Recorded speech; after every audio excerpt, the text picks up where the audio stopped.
Welcome to Cut the Bull, an insightful podcast which addresses the news of the day and the cultural issues plaguing our society, bringing logic and context to these topics and discussing solutions too real for mainstream pundits. Now, here are your hosts, Charles Love, Shamika Michelle, and Wilfred Riley.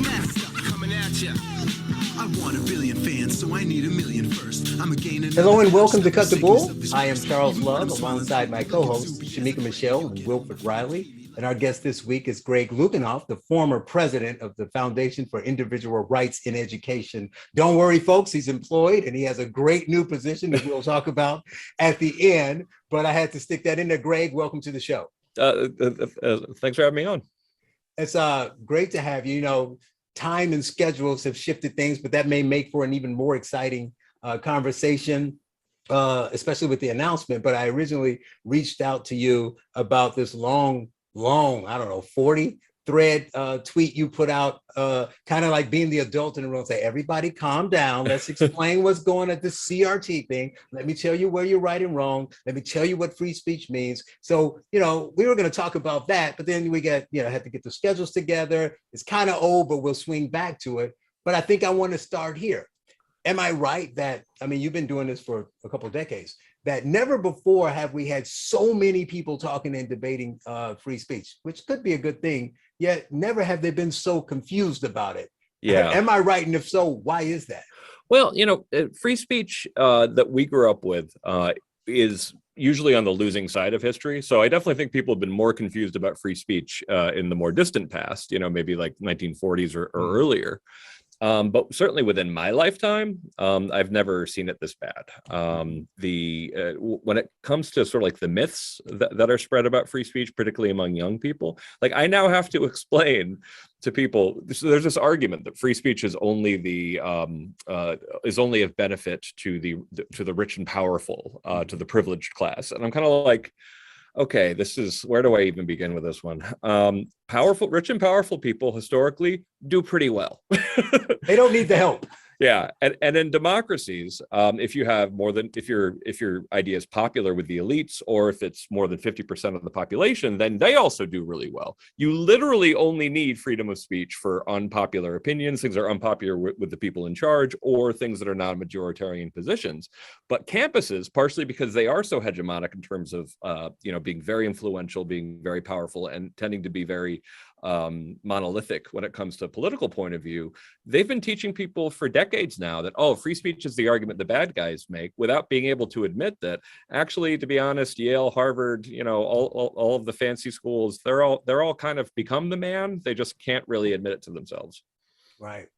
So is that the reason why we are seeing people say, oddly enough, so they'll vocalize free speech is important. It's all about free speech, but their actions say, no, we don't want free speech. Or worse, you see the stat that says more and more, I think high school students were even higher, where they're saying we're not comfortable saying things that are true, but we also don't think, a large percentage, 60% are saying, no, we don't think you should be able to say certain things. It's because the people they're hearing this from don't want it because they don't need it, right? They have the power. Giving free speech to everyone would protect their free speech, certainly, but it would also protect the free speech of the minority, which is the people they're against, right? So Why would I want to, I'd rather lose a little bit of my free speech to bury them, right? It's kind of like, Carnegie buying all the supplies for the steel so his competition can do it. Yeah, it costs him more money, but I win in the end. So is that the reason why you think there's such an uptick of, well, we don't think free speech is good for anyone, let's just scrap it?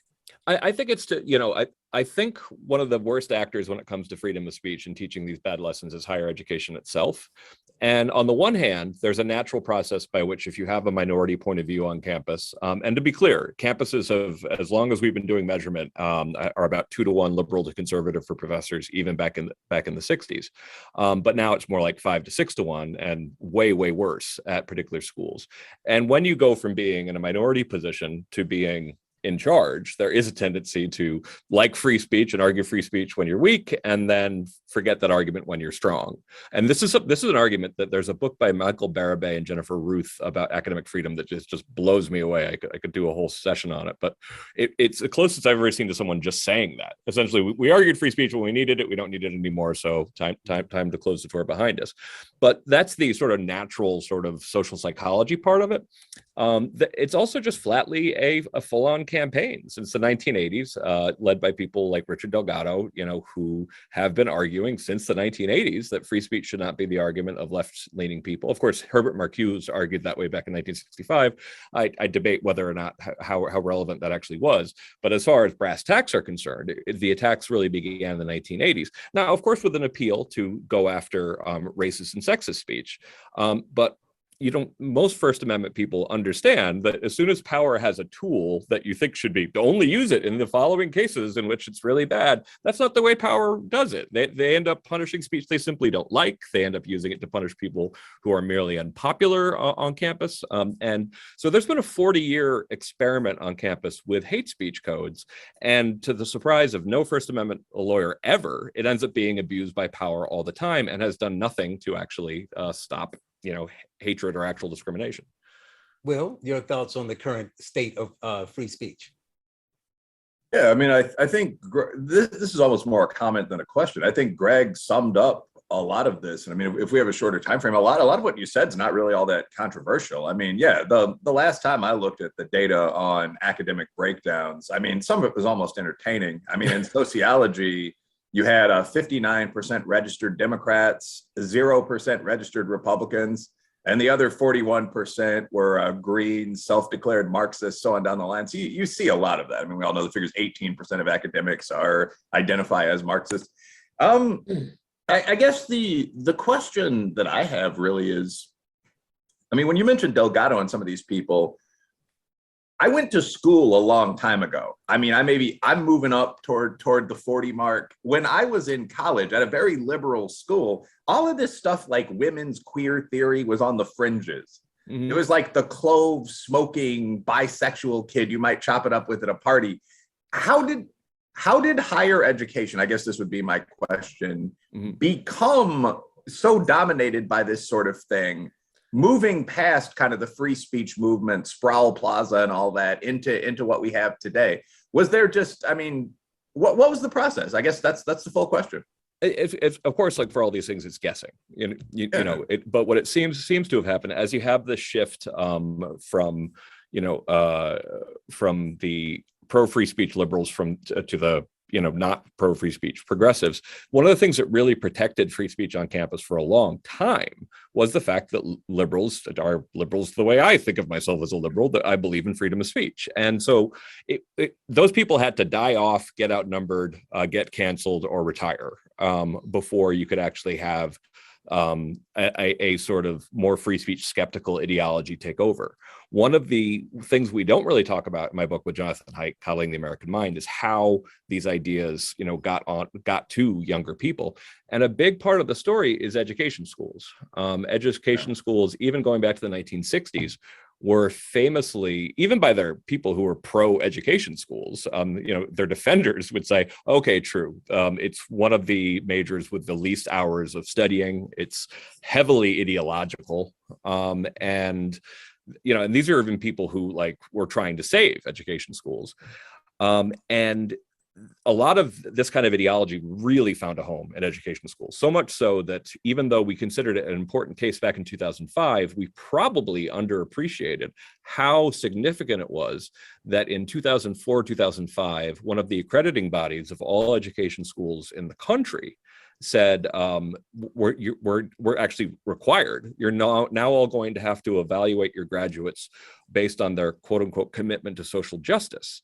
And, for old school liberals like us, we were kind of that's a political litmus test. That's laughably unconstitutional. And it was amazing that I think it was just us and maybe the National Association of Scholars who protested this. Mm-hmm. We got, since it was a bad look, the NCAT, the accrediting body, got rid of the political litmus test. But if it's only outside bodies pointing out you should not be evaluating people on their political commitments in order to get a degree. You already have to be pretty far gone that was an even controversial in education schools. So I think there was a much more radicalized cohort that started hitting K through 12 about 20 years ago. But one thing that I did not appreciate, and this is something that Lyle Asher helped me understand, who did a series about this for FAIR, that the administrators, who were usually the problem for freedom of speech on campus, disproportionately came from education schools as well. I didn't realize that if they didn't go into K through 12, they tended to become campus administrators. Mm-hmm. And I don't know if you know about the University of Delaware case back in 2007, but it's about as famous as these kind of cases get. And it was just the most aggressive sort of thought reform program we'd ever seen at a university, which was of course funny because when they did their polling about tolerance of students coming in, they were extremely tolerant, but then they treated them all like they were all racist and sexist and had this very aggressive program, including one-on-one interviews with your RA to discuss when you discovered your sexual identity, to which one freshman girl responded, "None of your damn business," and actually got written up for that. So this was, so I do think that a big, vector for this was education schools. I also frankly think, the whole selfish gene theory, Richard Dawkins, that essentially, like, if you look at progress from the gene's perspective, like it's just trying to propagate itself. I jokingly refer to this as the selfish meme theory, that essentially a lot of these theories, since they don't value the idea of listening to people's ideas, they're very much about who someone is and about their identity. They're great ways to win arguments. They're rhetorically extremely powerful. They're just they used to be considered to be sort of cheap and inappropriate for institutions related to getting to the truth. Yeah. So I think that you have this, radicalization, you have the depopulation of old school liberals in higher ed. Add it to the fact that it's the perfect weapon to use if all you care about is winning social status and winning one-on-one battles in social media. So I think that it was, I was tempted to say perfect storm, but input something less cliche than that. One very quick follow-up. There's something interesting that you just said. I mean, when you talk about the selfish gene or the selfish meme, as you put it, it also almost seems like there's kind of a woke to bullshit pipeline here. Where, like, I mean, the old kids, you have to explain that. No, but I mean, like, if the old conversation back in the 90s, Southern Illinois, Michigan, if your buddy told you he was going to major in Black studies, I mean, the general response from a Black or a white, whatever, would be, I love the motherland as well, but you're not going to get a job on a trading floor in a law firm or whatever doing that. You need to go to school and get a real degree. You can't do this kind of me search. Your dad, Mr. Johnson's not going to put up with that. And I think that we actually were wrong. To some extent, the business school guys saying that. What we've seen is that the people in utterly useless fields, like racially focused HR, if we're being blunt, seem to have done a pretty good job of creating a pipeline to utterly useless jobs. So, I mean, you can now go and teach this stuff. There are social justice requirements for most secondary teachers in most districts I'm familiar with. There's an entire field of things like university DEI. There are 4 of these guys for every 100 professors. It's unbelievable. Second to athletics, and all that other stuff, Greek life, admissions, that's now part of the campus. The faculty is isolated on its own as academic affairs or whatever it's called. So it seems like these people to some extent have succeeded in creating jobs that exist to handle the bureaucratic requirements created by other people in similar jobs, if that makes sense, your university's annual diversity audit and so on. So I think to some extent they were underestimated. There's this entire network of sort of affirmative action based bullshit jobs at most schools and many corporations now. And it's going to be very hard to get rid of it. Yeah, and doesn't it also cause them to have to find problems in order to keep those jobs? Oh yeah. Oh yeah. Yeah, I mean, yes. I mean, I think that's the short answer. If you're talking about, I think it was the University of Michigan recently went kind of viral. I mean, last for me on this, but they had their diversity department's roster was just leaked. Like it wasn't anything embarrassing. It was just all the names and all the salaries. And it was like 3 pages long. And I remember looking at this and like a lot of these people made more than I do. Like as a tenured professor, I'm not like a jealous guy, but it was just dozens of them. And I think that if you have, say, 12 diversity consultants in integrated 2022 Ann Arbor, yes, of course, you're going to have to look for some marginal fringe case where, a white girl sang along to a rap song or something to keep these people employed. So that, again, that gets into this sort of incentive marketing. And that also gets into the redefinition of racism, which is really the space Kendi and all these people have jumped into. Coates wasn't quite able to do it. But so racism in the sense of I wouldn't kiss a black or white girl has almost vanished. So you just take the same word, it has social implications that matter to people, you make it mean something else. I think all of this is linked together. I've hardly, drawn up a model so far. Yeah, and when you're talking about this being kind of fringy, like when we were in school, if you don't mind me asking, when did you graduate from college? I was getting that PhD. I was in college for 20 years. But I mean, in terms of what we're talking about, actual, I got out of high school 98. I got out of Southern Illinois University in 2002. So I mean, this is 20 plus years ago. Oh, you were way younger than me. See, that was what I was giving to Shamika. I was going, when Shamika got here, I said, since you're the same age as Greg and I, maybe we can talk about what it was. Right. He's like, well, Shamika obviously is 21. I mean, right. Yeah. Right. Exactly. Ish. Listening to you all tell about the numbers of the professors in the school, it makes me kind of worried about my own child who is in college, and I have one that'll be going in. How do students that have more conservative views actually make it? Like my daughter this past semester, she actually made the chancellor's list. So I was very happy about that. I had never heard of anything past the dean's list. And so I was like, wow, you're really smart. So, but we had a really hard time getting through one of her final papers. It was an argumentative essay. And I do think, of course, that the teacher pushed her to do a better job. But it was, as you know, every time she had to go or she decided to go to talk to the teacher for her to look over the paper, she came back with, to me, the crazy things. She didn't like the fact that my daughter had referred to it as black on black crime. She told her that was a white supremacist term. She didn't like that my daughter said that 2-parent households were better. She told her that was, her opinion, and she's assuming that they have to be heterosexual. And so I think it pushed my daughter because, of course, we had to get statistics to put it in there and shut her up. Ended up getting a 300 out of 300 on the paper, but it was almost like pulling teeth. It was like this professor wanted her to think a different way. And I'm like, if this is an argumentative essay, this is her argument. Like, yeah, you agree with the way that she feels about certain things. But it pushed her, but it just made me really worried. Like, this is just her first year.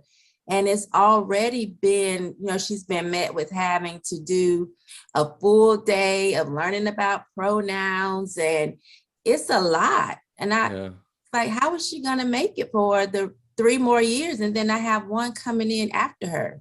Yeah. No, it's reached the point where I just think that people who are looking for relatively small solutions to what's going on in higher ed, I think that ship has sailed. And I think what's interesting is the idea that we're even talking about forgiving student debt when we're not talking about reducing the massive hyper-bureaucratization of universities, which leads to a lot of these problems, is a terrible idea. And when it comes to how conservative students get through these days, from all the polling that we do, they mostly hide what they believe. They comport what they lie, essentially, to a large degree. And a lot of them aren't going in the first place. When it comes to, there's been a huge decrease in the number of young men going to higher education just in the past couple of years. When you look at and here's something that it doesn't relate to students, but it relates to professors. So if you look at the number of conservatives at Harvard, for example, in the faculty, it's about 3% describe themselves as conservative, even mildly. And schools across the country that have numbers that are sometimes even worse than this are now actually having diversity and inclusion statements, which are very much political litmus tests as well, that actually sometimes go to the HR people before it goes to the professors. So before professors can decide if someone's a great professor, you have someone on the staff deciding that I don't want this person to teach at my school because they might be. The funny thing is they're not even at this point where they're discriminating just against conservatives. They're discriminating against even mildly heterodox thinking people on the left. So the problem has gotten so much worse in a short amount of time. I think that, and it's also infiltrating fields where it didn't used to be. You're running into this stuff, even if you want to do chemistry or physics, for goodness sakes. And that's not, and the idea that, someone who could, be developing the next vaccines, for example, would actually be having to be forced to spend a lot of time doing education classes where they're being pressured into adopting views of professors where they could actually be doing something, that could be much more helpful to the future of the species, right, is scary and sad. So yeah, I'm sorry to hear that about your daughter. I want to talk about the problem being, obviously you work in this space, so you can better than me and most people talk about constitutionality or what legally is right or wrong about a certain aspect of free speech. But I think part of the problem is what we hear the most in these arguments, what they're trying to shield people from is hate speech, right? Mm-hmm. And in addition to the legal issues, I have a problem with definitions. So I have a problem, one, with the way people change definitions. I mean, we know words can evolve and meanings can evolve. It's just like intentional, like Will said, we're going to take these words and switch this out, make it mean this, and turn it into something else. So one, it seems like everything is hate, right? It used to be the Klan. Now it's you didn't use a pronoun, or you prefer one thing over another. You didn't even say, being gay was bad. You're just saying you prefer this and that makes you bad. But there's also a second piece of it that's slightly less spoken about, is hate speech. If you take the meaning, the words on their face, it means that you're expressing this level of hate. Mm-hmm. So if someone is saying, for instance, I don't know, I'm kind of naive, but if they're saying, I hate all X people, well, we always put race at the top of the list, but it could be a gender, it could be a nationality, it could be fat people, short people, whatever. Sorry, Shamika. If you say you hate, she has a fat thing, Greg, you'll get it. But if you say you hate a group of people, I would think, if I'm giving you your argument, that is hate speech. Yet they surprisingly don't argue about saying they hate certain type of people. Like, you go on social media, you talk about that's sewer. People say they hate certain people in groups all the time. People borderline say attack people, and it's okay because they're saying it about the right group of people. Right. So yeah, it's funny. Hate speech has been the greatest sort of like PR win for the anti-free speech people, and they know it. They know it very well. And I've been defending free speech on campus since 2001. It is true, you'll occasionally see someone say something genuinely racist by even old-fashioned definitions, but those situations are overwhelmingly in the minority when it comes to most of the cases you see, are people getting in trouble, for saying stuff that wouldn't even be, considered controversial. I wrote a whole book of examples called Unlearning Liberty back in 2012. And that was back when it was just the administrators who were getting in the act. In 2012, it was in 2012, the students were still really good on free speech. It was 2013, 2014, where suddenly the students were just as bad, if not worse, than the administrators. And the school, the biggest name school that has really gone off the deep end on this stuff is Yale. And it used to be that Harvard and Yale were kind of like keeping a pace at being really bad for free speech. And then just, Yale took the lead in such a huge way in the last year. We gave them the Lifetime Achievement Award in censorship last year. And that was before they had an event there. Your listeners might know about this, but it's worth explaining what it really was. You had an event where someone from the Alliance Defending Freedom, Evangelical Christian litigation organization, and a lefty lawyer, both of whom had argued in front of the Supreme Court, which is, of course, a very big deal to be someone who routinely argues in front of the Supreme Court. They tried to have sort of like a kumbaya kind of presentation where they say, guess what? There are actually things that left and right can agree on. And so let's talk about constructive ways we can do this, because, we see 100 students showed up to shout down that presentation because ADF has traditional views on sexuality, which are considered. And the thing that's kind of one of the reasons why I'm friends with Jonathan Haidt is, my dad's a Russian refugee. My mother's from England. I growing up, when I'd hear people really bashing conservatives, I'd always be kind of like, well, first of all, you do understand that most of the rest of the world would count as really quite conservative by American standards. Mm-hmm. But also, to my ears, when I would have friends in San Francisco who would literally say stuff like, I hate Kansas. Like, I hate the whole state. I hate everyone in it. And I was kind of like, okay, you have to understand, I'm first generation. So my dad grew up actually in Yugoslavia. Imagine someone saying, I hate Croatians. I think those people are horrifying people. They're stupid and backwards. And it's like, yeah, that's what it sounds like to me when you're describing entire groups of people as utterly dismissible. Because like the habits that I think, liberals from my generation were taught is don't overgeneralize. Like, people are individuals. They're all different. Like everybody is literally, in that sense, the snowflake thing is true, that they're snowflakes in the sense that nobody's precisely identical to anybody else, even identical twins. But by teaching the habit of overgeneralization on campus, but as long as you hate the right people and stick to the line, it's so corrosive long term for a pluralistic democracy. It genuinely scares me. Right, and we don't know what it is. You can't define it. It's all feelings, and and that brings me to one important piece. I hear you. I listen to you speak and research stuff, and you made a really good point that I try to do myself is talking about. So you were talking about how do we fix this? Because I'm always talking about solutions, and you're more of a bottom up guy, right? Mm-hmm. And I was like, I get that. It's the right way to do it, but it's really hard. Yeah. And we all talk about the culture a lot, right? Because I think, these things become political, but the issues aren't really politics. We're just using politics to fight them, right? That's the swords we've been handed.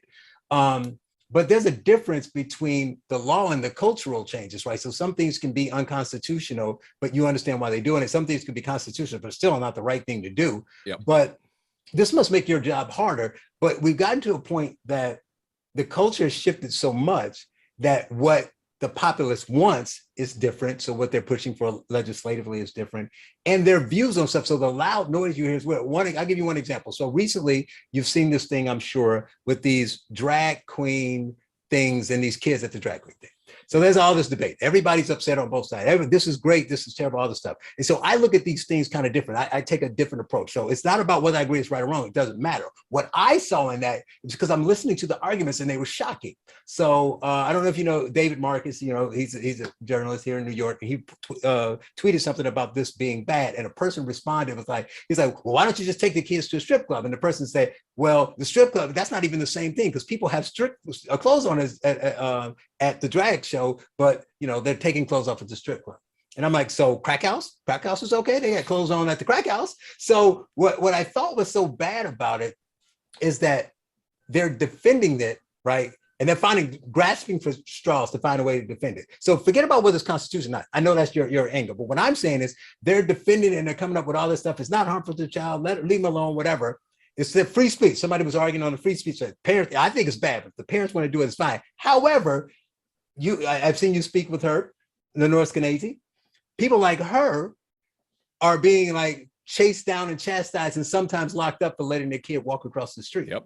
And no one's okay with that. So it's like they're going so extreme and the culture has pushed it this way. So from your start bottom up, how do we get that shift from the bottom up when people have been conditioned over the years, right? They've learned because their professors taught them, and now those people are now the professors. So now the new 16 to 25-year-olds truly believe this. They're afraid of speech, right? Yeah. So they think we got to shut everything down. So how do you even, crack a hole in it from the bottom? Yeah. Well, here's, this is why you alluded to at the beginning. On Monday, we announced that we are no longer the Foundation for Individual Rights and Education. We are now the Foundation for Individual Rights and Expression. Because we realized that, campuses are central to the battle for free speech, but we started to realize that we can't really win on campus unless we start earlier and we actually do things outside of higher ed. So we can't really save the country without saving campuses, but you can't save campuses without saving the country, which means I'm going to be doing this for the rest of my life, and possibly then some. And beyond, right. And beyond, because we do believe there are things that can be done top down. You just have to be very careful about what you choose. I mean, one top down solution that I would love to see is that the government should be evaluating overhead at schools, like how much they spend on administration and development. I think that if this is just a ballpark guess on my part, but if I run a nonprofit, and if I had a nonprofit that had the kind of overhead that you have at universities, which I think would honestly probably cap in around 80% of what they spend would count as overhead. You would never donate to a nonprofit like that. That's crazy. Unless so it's BLM. What's that? So you have to start, bringing that down. You have to be smart about what the solutions are. You also need to allow for things that can compete with higher ed, because one thing that will start getting Yale, Princeton, Penn, Stanford's attention is you develop a rigorous program that's that identifies the hardest, brightest working kids, but then actually teaches them something, so they graduate from not just having been smart and hardworking in high school, but they actually know stats, they actually know writing. And I say this as an employer. When I hire people from even the best schools in the country, there is literally no guarantee that they know anything. They're oftentimes a pretty good bet because they were again usually smart, hardworking in high school. But even that benefit is being outweighed by the fact that, given that there's this way of doing battle on campus that is so unhealthy and so unproductive, what I'm hearing from bosses across the country after Coddling the American Mind came out is we're hiring these people from these elite schools, and it's destroying the company. Like, every little thing actually becomes something that HR, the organization, gets shut down for a week.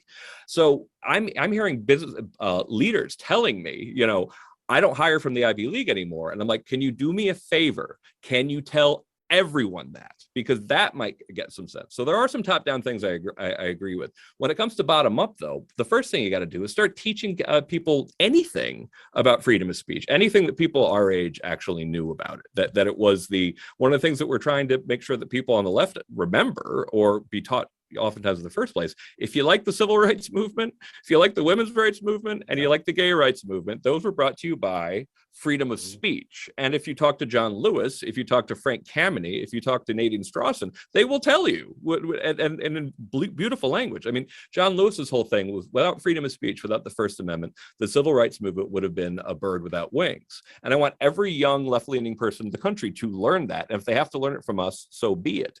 So we're doing a massive, communications campaign. A big part of it is, of course, we're tripling the size of the litigation department we have. And we're also doing a lot more research. I actually, I used to pretend to be fire social scientist when I was writing books on psychology with my friend John Haidt, but now I actually have a full-on department to look into this. So it's a much bigger challenge, because we're in much worse shape for freedom of speech than we were even 6 or 7 years ago.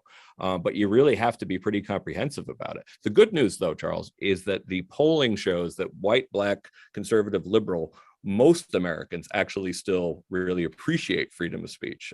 It's liberal millennials where we're not so sure how much time you should invest, but right. Gen Z, Gen X and up, I think they're really waiting more for permission that it's okay to live free speech again, just like it was maybe 10 years ago. Right. Will, you tweet about this often. I want you to say something about this. Yeah. You even had a tweet joking about don't even hire them or something. Yeah, I mean, so that, first of all, I think that what Greg is saying is something like, I've been a boss, I've been an executive in higher education, ombudsman for a state university. And I know people that are in much higher positions, presidents and the like. And this is something that, and that was just noted as an intro, it's a conversation you hear pretty often.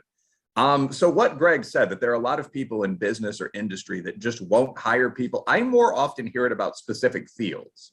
Oh, like if you're a general degree hiring institution, like a sales floor, there a lot of those won't hire, for example, people with degrees in sociology, for example, or any of the studies, sometimes psychology. And the worry there is that you're going to get what you just saw at the Washington Post. Like, did you guys follow this as a quick deviation? I did. It's okay. Incredible. Go. Yeah, just like 30 seconds on that. One guy posted, he didn't post this actually. He didn't write it. It wasn't quoted under his picture. He either liked or retweeted that old joke from high school. Retweeted. It was hilarious to me. Yeah, but it's like every broad is either bisexual or bipolar. And, jokes are funny because they reflect something that's pretty close to reality, right? Like the percentage of women that's bisexual in the younger generation is like 40%. Women even though they don't have sex with women, by the way, which is one of the interesting little wrinkles. Yeah, they just say they're bi. They say they're bi, even though they strictly have sex with men. Right. And that's one of the things that came out with. And of course, mental health issues are about twice as prevalent among women than men. Yeah, that, to be honest, that has also been Shamika? I was just saying, when I saw that, I was like, it was funny because it was true. And woman that went all crazy about it, she proved, I don't know what she did in the bedroom, but she definitely proved she was bipolar. Wow. Well, I mean, that was actually a joke that guys were making. I mean, Right. like, why's it got to be one? You should see my exes and so on down the line. But like, Right. all banter aside, I mean, the reality is that is a very common joke men have been making for decades, because I mean, many First women, time I heard it. yeah, many women do play with female friends. Many women are more likely to have mental health issues than men. Like, you can argue it's mildly sexist, but so this guy retweets this dumb joke. Right. And a colleague of his, Felicia Sonmez, I think, retweets the entire thread and says something like, isn't it great to work in a workplace where speech retweets like this are allowed, which is an interesting choice of words. And then goes on for several days criticizing the Washington Post business environment. Like, she's still at it with these 30 tweet threads. It'll start the classic like one #30, and then she'll just start writing. And throughout this period, other people like Del Real, who's actually a pretty good reporter over there, and who's a gay Mexican guy, by the way, but have kind of chopped in and said, why don't you take this to HR, or better yet, take Seth, the guy's name, to lunch and discuss this? Like, you're making us look like idiots. But I mean, what Sanmez has done then is retweet the tweet threads where people ask her this and claim that she's being abused or misunderstood. Del Real finally ended up blocking her and implying that she was crazy. I mean, like, people in the thread have been saying things like, well, guess she's not bisexual. Right. I just tweet, see? That's really funny, actually. That all any of the males on the staff would have to do is that. But like, no, the point is, though, I think a lot of people in business in the cities I'm familiar with, Chicago, Louisville, Cincy, I imagine New York is even worse, don't want to engage that. I hadn't heard this was spreading to entire groups like the Ivy League or the Claremont colleges, but I wouldn't be surprised. And I guess my take on this, that's to be understood. I have a quick comment on this, and actually a short question for Greg. Sure. But I did want to add one thing, though. The Claremont colleges, at least Claremont McKenna, has been trying really hard to clean up their act, and they've been doing some really good stuff in terms of freedom of speech. Yeah. So I want to give some credit where credit is due. Good to hear. That's true in my neck of the woods for the U Chicago and Northwestern as well. I think a lot of these top institutions, especially like outside of the top 8, like UChi, Northwestern, Claremont, they don't want to lose their spot and fall to number 23 as some institution like Georgia just decides, fuck this, and goes just hard based on test scores, Caltech, but just based on test scores, grades, et cetera. But I mean, I think that what we're talking about leaves obvious room for alternative institutions. And this leads into actually one of the things I did online recently was a plug for FIRE. I've noticed. You did? Thank you. I appreciate that. I said it was one of those Twitter jokes, but it was like new ACLU just dropped, and it got a couple hundred likes and so on. But I think that's the point. When I've talked to people in the past and asked, why would you in an academic paper cite, for example, the ACLU or the Southern Poverty Law Center, a response that I've very often gotten is, well, those are the generally recognized experts. Who should I go with instead? PragerU? What's the alternative on kind of the center right? And I think a lot of people saw that space and took advantage of it. So you now have 1776 Unites, which is very specifically, we're all members, but like the Black business community's response to 1619. You have, obviously, the big one is FAIR, Foundation Against Intolerance and Racism, Bjorn Bartnick, Barry Weiss, that's grown to tens of thousands of members in about a year. You have FIRE, which is one of kind of the old war horses in this ring, but it's now bringing these massive budgets into the arena.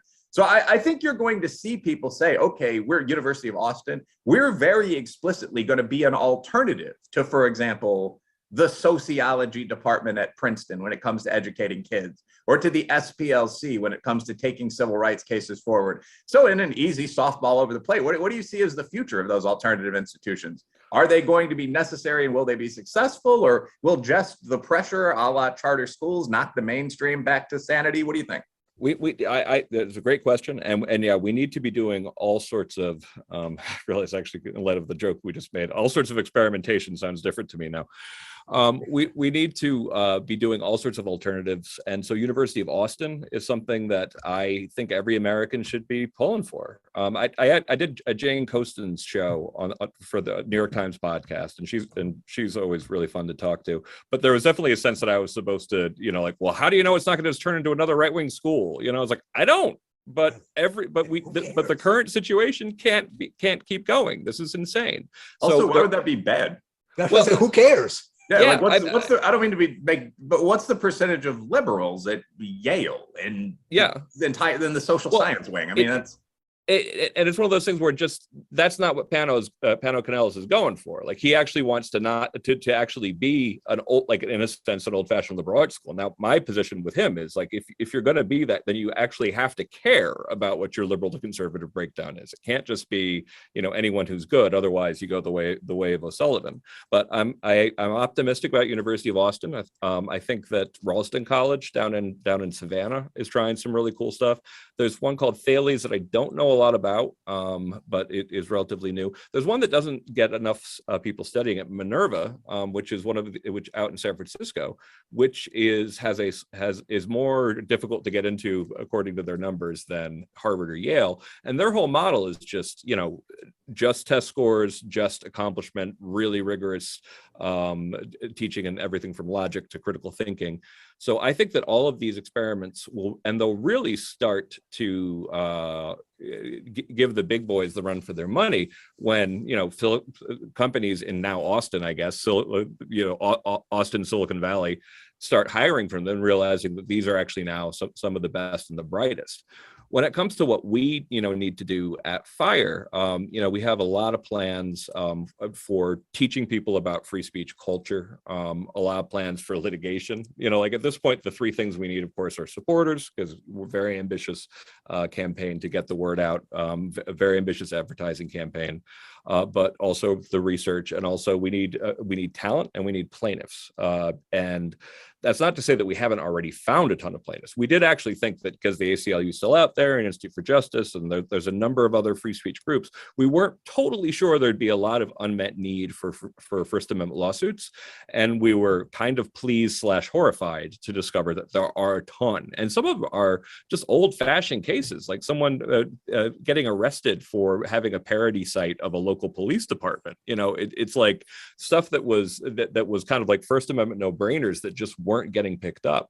So I do think that we're at sort of an inflection point, but it's a long road from here. And I wrote this long piece in Reason back in December called The Second Great Age of Political Correctness. And my argument there is that you had this first, paroxysm of craziness on campus, anti-speech attitude starting, really in earnest about 85, that lasted until about 1995. And then when liberals themselves started making fun of PC, there was a sense of like, thank goodness that's over, and the professors didn't care as much about it anymore. But what happened after that? 20 years of it all getting quietly worse on campus. FIRE was fighting it since we were founded in 99, but it got much worse during that period. And then with the second great age of political correctness, which is 2015 and still ongoing, even though the fever seems to be breaking a little bit, if we get out of this and just say, oh, thank goodness that's over, gee, that was kind of kooky, without making major reforms of some kind or another, it's going to come back in maybe this time 4 years and be even worse.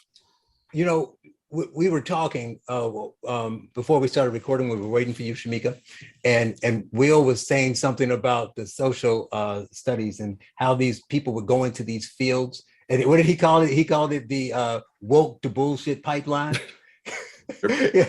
And it made me think about that, because when I was asking Greg about bottom up, so your opinions on this, and one of the points out of it, Will was like, and I said something to Will about, you don't have that much of a problem. It's like, yeah, because you're at HBCU, and we pointed out that Black people didn't seem to go as far woke as white liberals did. So that's at all the polling too, by the way. Right. So do you think, when he's talking about bottom down, that there should be some kind of communication to the Black community? like how everybody's always talking about the GOP should reach out to the Black, but should people like, I don't know if it's FIRE's place or FAIR, somebody's get, what's going on to the Black community so they can see how bad it is, so they speak up. It should be all of like, and we appreciate any and all help we can, because what we're seeing is like what the Great Awakening was largely white, left-leaning, largely rich people kind of went crazy. Like it went from them having like somewhat centrist points of view to like standard deviations worse just in the course of a handful of years. You don't see a comparative change among really any other group, let alone. And when you look at polling for Black people, it tends to be that they rate more conservative overall.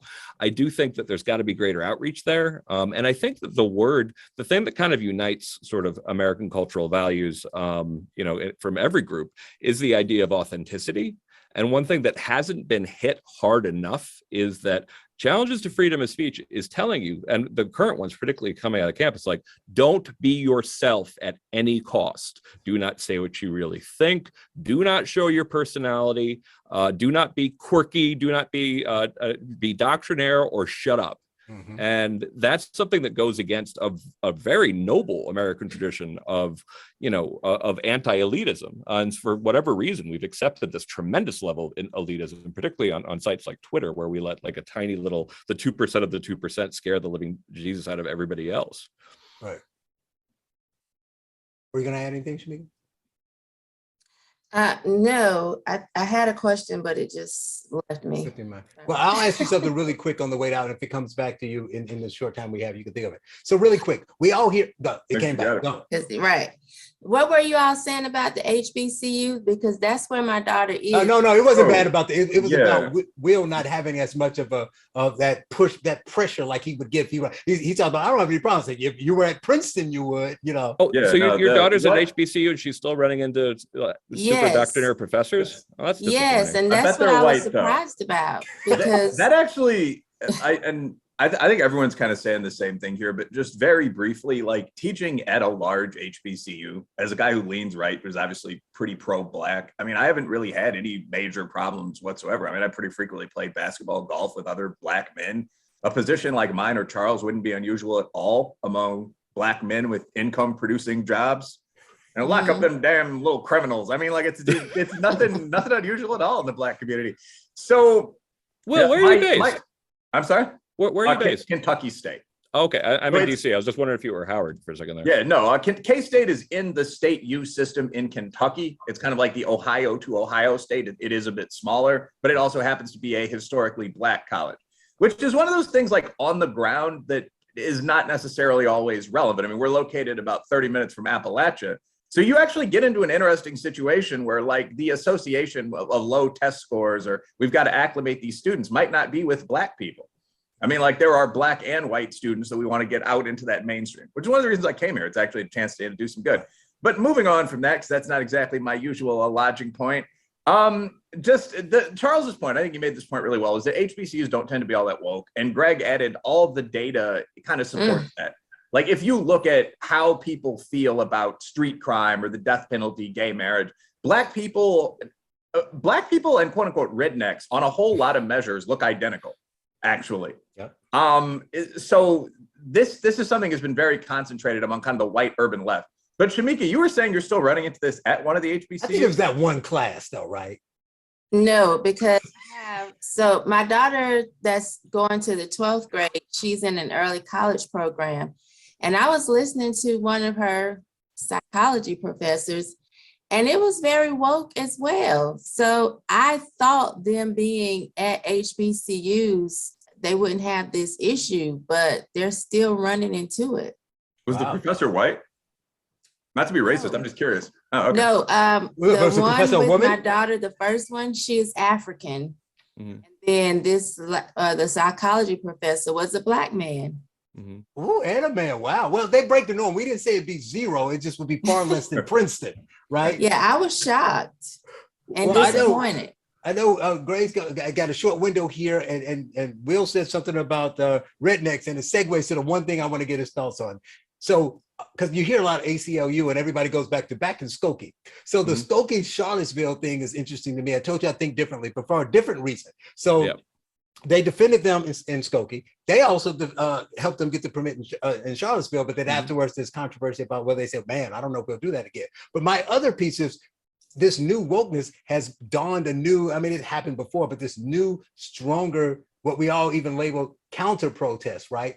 So now we got the counter protesters, the Blantifa, as I call them, because BLM and Antifa is about the same. But the fact is, if the people in Charlottesville had had a permit to march, and then while they're marching, somebody comes up because they don't like their hate, and they beat them in the head with a stick. Why is anyone not defending them after the fact to say, well, because you hear violence, the whole Trump thing, and it's like, it was violence, there was violence, and he got in trouble for saying there's both sides. Well, someone had to hit the Nazi, and it just seems so obvious that was okay, but it became it's this meme now forever. It would be Trump said Nazis were good. No, what Trump really said was Nazis had a permit, and somebody came and hit the Nazi. Yeah, when it comes to Charlottesville, it's the thing that the biggest failure there was police. That essentially letting things escalate and not protecting, basically keeping both sides apart as much as possible could have avoided a lot of that. Right. I think to say that I think Trump mishandled the follow-up to that is no, but I just think the point is no one ever brings up the people who were like because we hate the guys who were marching, we almost just say, well, so it's okay to just come up and hit the guy who's marching. Well, I also think this gets into the issue of slightly better branding on the left. Like the guy who hit the Nazi was an Antifa communist street fighter in full-on black bloc. And the description of this dude was invariably anti-fascist protester. So that's a result of what Greg's been talking about, like that march into the institutions from the ed schools, college, now the media, 90 or whatever % to the left. That's what you see. That's how the black blocker becomes anti-fascist hero. And that's a big part of the story. Yeah, well, for people like me and Kathy Young and Eugene Volokh, for that matter, who all have family or even came over ourselves from the old Soviet Union, that's what the Soviets called everything. Everything good was called anti-fascist. So it was actually the term. So when we hear some of this stuff, coming back, and you saw like the violent attacks. One of the things that we cover in Call of the American Mind was the whole Milo Yiannopoulos riot. Was much worse than we actually fully understood. And of course, the people who were getting hurt weren't actually even necessarily fans of Milo Yiannopoulos. There were reporters who were there. There were people just figuring out what was going on. It was very large scale. But the scariest thing than even the violence was the fact that the next week, the student newspaper had a whole issue defending various voices defending violence in response to speech. And their whole idea was that Milo's speech was violent, so therefore we can respond violently. And it's kind of like, think this one through, because that means then they can say self-defense as soon as you do that. This is necessarily going to end in a very ugly place, which so far too often it has. Yeah, and see, that's what I think the problem was with when I bring up Charlottesville is that we kind of condone this bad behavior because it's two bad people, and it leads to this other stuff. And that's kind of the point that I think gets lost. But obviously, we're out of time. We'll have to leave it there. He is Greg Lukianoff, the new president of FIRE, the new FIRE, the Foundation for Individual Rights and Expressions, right? Is that the new name? Right, and Foundation for Individual Rights and Expression. Rights and Expression. All right, Greg, thanks for joining us. Yeah, nice meeting you all. Take care. All right. The US of A, land of the free and a home of the brave. God get all of the praise. I got a country to save, cause I'm Patriot J and I'm saving a day.